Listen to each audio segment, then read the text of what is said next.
Assalamualaikum warahmatullahi wabarakatuh.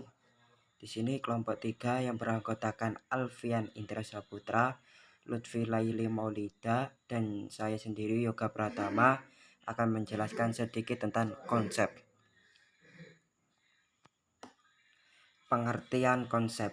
Secara bahasa, konsep berasal dari bahasa Latin concire, concetus, artinya mencakup, mengandung, menyedot, menangkap, atau tangkapan. Secara istilah seminologi, Verdian Saussure, konsep adalah signifikas atau pertanda. Ialah adalah suatu yang ditandai, sesuatu yang mewakili tanda.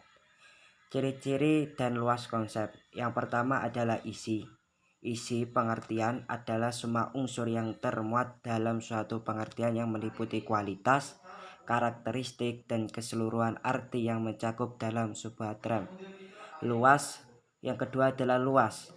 Ekstensi denotasi atau luas pengertian, yaitu bisa juga disebut ekstensi atau denotasi adalah benda-benda atau lingkungan realitas yang dapat dinyatakan oleh pengertian tertentu. Yang ketiga adalah hukum ketentuan isi, komprehensi, dan luas ekstensi.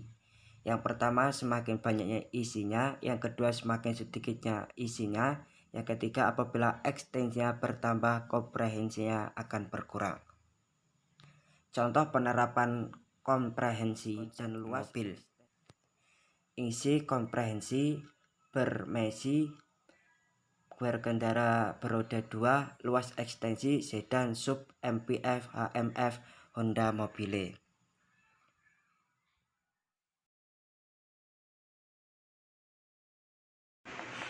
Berikut ini adalah relasi antara konsep, kata, dan term.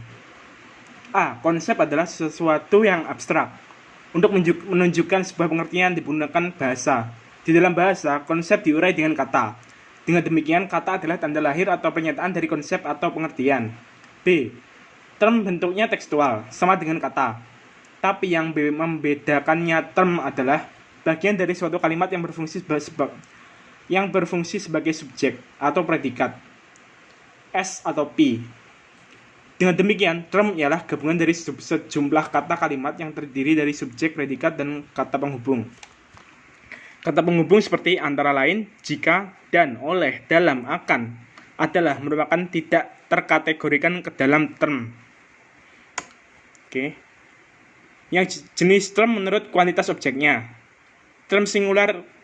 Term ini dengan tegas menunjukkan satu individu, barang atau golongan yang tertentu. Contoh, mahasiswa itu Pak Budi yang terpandai dan sebagainya. Term partikular, term yang menyebut sebagai dari sejumlah atau sekelompok objek. Contoh, beberapa karyawan IAIN, tim sepak bola IAIN, 4 orang pemuda. Term universal, term yang menyebut kelompok objek tertentu sebagai sebuah konsep keseluruhan yang mencakup masing-masing individu sebagai dari bagian anggota tanpa terkecuali. Contoh, semua orang, setiap dosen, kera adalah binatang, dan sebagainya. Term kolektif, term yang menggambarkan sekelompok objek atau koleksi objek sebagai sebuah unit. Contoh, himpunan mahasiswa jurusan, keluarga, angkatan bersenjata. Term kolektif, data bersifat singular, misalnya ABRI, partikular, beberapa anggota ABRI, dan universal, angkatan bersenjata. Berikutnya adalah jenis-jenis term dilihat dari sudut arti. Yang pertama ada term univoc, sama suara, sama artinya. Arti kata yang menunjukkan pengertian yang sama pula. Yang kedua adalah term equivoc, sama suara tetapi tidak sama artinya. Artinya kata yang menunjukkan pengertian yang berlainan-lainan. Contoh, kata genting menunjukkan arti atap rumah tetapi juga suatu keadaan gawat. Yang ketiga ialah term analog, sama suara, artinya di satu pihak ada kesamaannya, di lain pihak ada perbedaannya. Artinya kata yang menunjukkan banyak barang yang sama, tetapi serentak juga berbeda-beda dalam kesamaannya itu.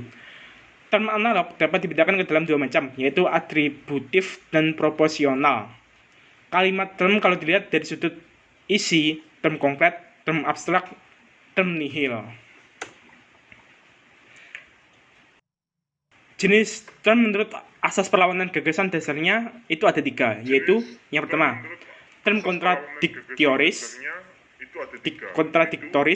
yang kedua term kontraris, yang ketiga term relatif.